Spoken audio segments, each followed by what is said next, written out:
Hi again. So for this video, I'm working on an Amabie, which was the January prompt for Zesty Does Things creature feature prompt series. Usually the creatures are either a mythical creature or monster or fairy tale creature from various cultures, or sometimes it's a prompt to create your own. But in this case for January, it was an Amabie, which I don't know if I'm saying right, but we'll keep going with it. The Amabie is a Japanese mermaid or merman with a bird-like mouth, 3 legs or tail fins, and it emerges from the sea to prophesize either a really great harvest or an epidemic.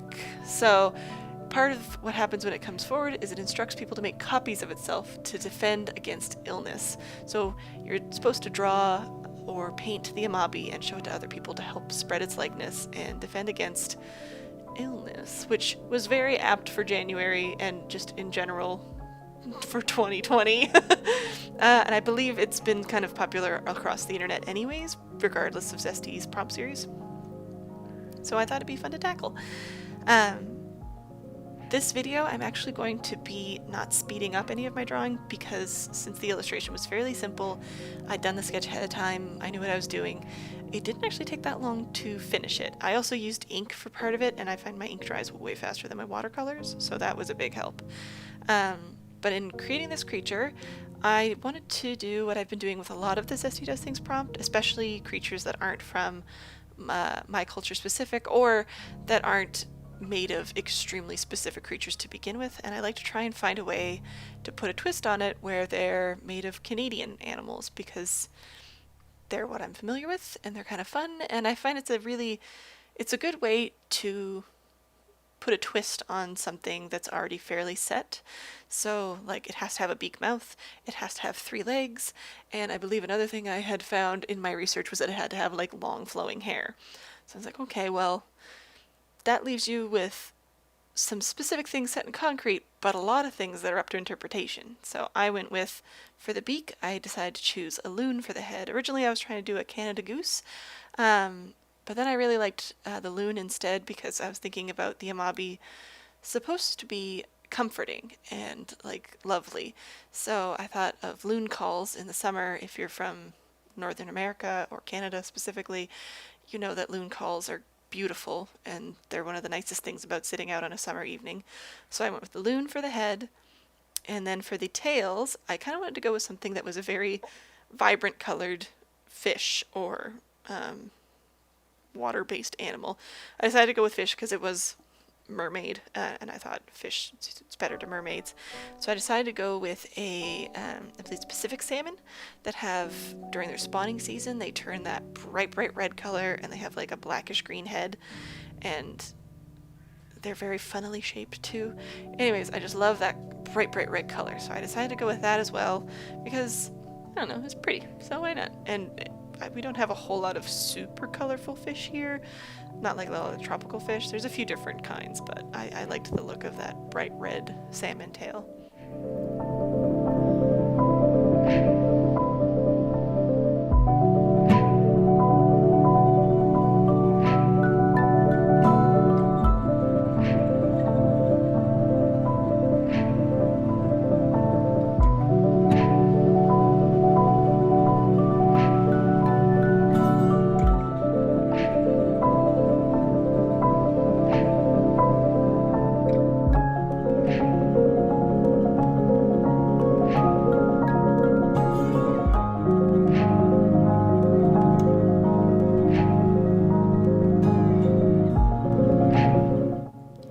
So I went into the head here with my Speedball ink.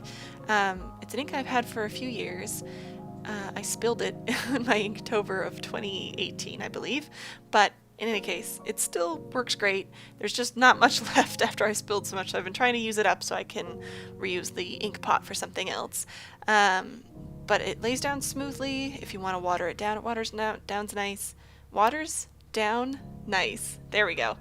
And it also is extremely like water fast and doesn't move at all once it's set down. So I really like to use it when I'm going to do a a piece with like a lot of black, because it doesn't get really splotchy, it doesn't get super granular, it just sits really nicely. So I've been using that. I have a few other black inks as well, it's just those pots are pretty much full, so I wanted to use the one that I was almost out of first. But this one's great if you see a bottle of it and you want a bottle of black ink.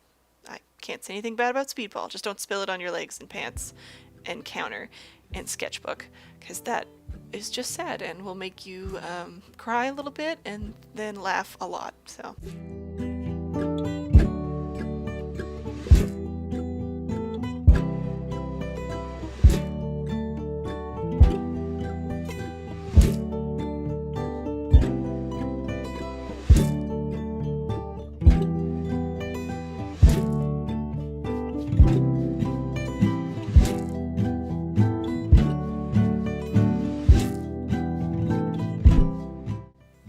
another reason I ended up choosing the Pacific salmon for the fish part of it was also because loons have red eyes, which is very striking and really beautiful on them, and I wanted to kind of have that color match, which again also made things much easier, so I was able to do this very quickly.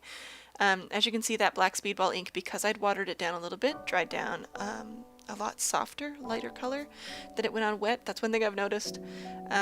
With ink specifically, especially black ink, it definitely dries down lighter than it goes on wet, to like a surprising amount. Like watercolor to an like does that as well, but I find with watercolor it's a like I can still tell what it's going to dry down to, what color. Ink is always a surprise when you don't think about it, like when you're not looking at it, because you put it down and it looks so dark and it looks completely black. It looks like you're going to lose all your details, and then it dries to this. So don't be scared if your ink does, like if you put down a colored ink even and it's really really dark and you're like, oh frick, it'll usually dry down a nice light color and you can layer up on it. But the watercolor here I was just using as per usual when I don't really have a set idea in mind for mixing. I usually use my koi set because I have a bunch of different colored pots, so I can kind of keep adjusting really slowly instead of having to try and make it all work from the very beginning, like being finicky with the mixing. I can kind of be like, I need it to be more purple. I'm literally going to put purple in it. Screw it. So I used my koi set and I mixed up this red, and I decided to go through two layers. So the first layer I laid down, I just kept watering it down as I got closer and closer to the bottom, so that there would be a bit of a gradient, and also so that the bottom would have a nice light, almost see-through red to kind of go with the ends of fins, how they're kind of transparent. And yeah, all I had to do was just keep watering it down as I went, which you can do too if you want to do a gradient without having to do like a full wet wash and then go down on top.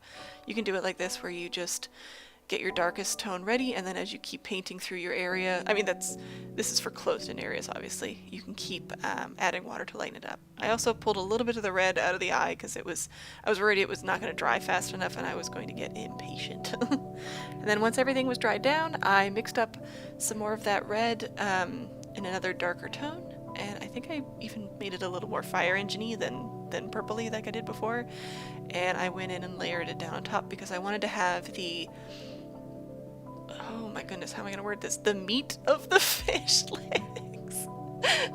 The part that's not the fins. I wanted that to be obviously more opaque and stronger color than the rest, but I also wanted to have that kind of gradient underneath it to kind of give it a little bit of depth, just because I thought it would look nice. So I went down on top of this to sort of build the rest of the structure that wasn't the fins, so that there would be like a nice solid color to everywhere that wasn't that thin material that the fins are made of. Another good tip to keep in mind when you're doing things like this, multiple areas that you have to split off from your main area, keep your edges wet. As long as you keep those edges wet, they won't dry down and you won't end up with weird lines, but you've got to keep the edges wet. And it takes some getting used to remember to do it, but you'll see like I put a big drop of paint on the end just to keep that from drying out as I work on the next spot, and then I always make sure to kind of go back in as I'm working on the other parts to just make sure that stays wet. it takes a while to sort of become a conscious decision to do. It took me a long time for it to be a conscious decision, because I'd be painting and just trying to get everything done in one section so that didn't dry down, and kept forgetting about the other areas. And a tip that I would also offer that I always screw up when I'm working on things is find a closed point to start from. Don't start painting in the middle of the head. Start painting at the end of the beak or the tops of the ears or antlers. You know what I mean? Like, because then you don't have multiple edges you have to keep dry as you keep pushing the paint out into different sections. It kind of simplifies that. It makes it a lot less likely to have something dry down on you. And then I decided I wanted to pull that same red into the hair, but just sort of give it a little bit gray. So I put some of the black ink in and sort of use that to kind of muddy up that red color, so it would be somewhere between the two. And then I made it very light because I didn't want to ruin the values. I still wanted her head and the fins to stand out a lot and not to get muddied by the hair behind it.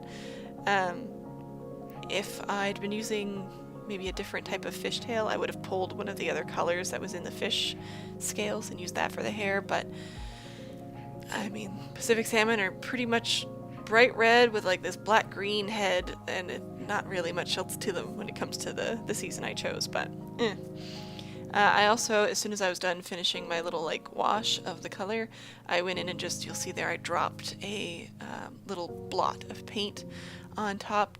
Didn't mix anything new, it was just the exact same stuff, but I made sure that there was like a thick section where I wanted there to be like a shadow from the head in front of it, and then went down and just painted through the other section. And you see I started from a small section that was closed and work from one end to the other instead of trying to start in the center or the middle. And again, it seems reasonable when you say it, but it's something that you just completely unintentionally do because you don't think. You're just like, ooh, this will be purple. And you slap it down, and then you realize what you've done, and you get real sad.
So once everything was dried and ready to go, I went in with some iridescent paint because I love iridescent paint.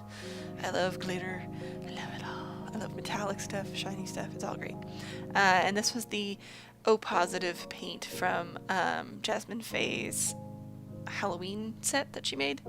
I don't know if she's still making it or plans on making it again, but I had bought that set from her because it was all fancy iridescents and they were handmade, so it was fun.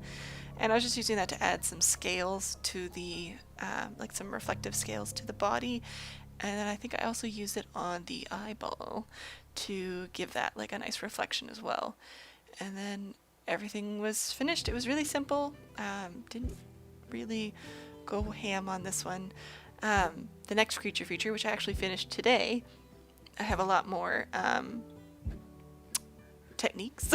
I don't know, a little more interesting to watch than this one, a little less simple, but I still like how she turned out. I kind of wish, looking back on it, that I'd elongated the body a little bit more before chunking in the legs, but it is what it is, and it's traditional, so it's done, it's done. And here you can see a little bit of that reflectiveness. So I hope you enjoyed watching me paint, and I'll see you again later. Bye!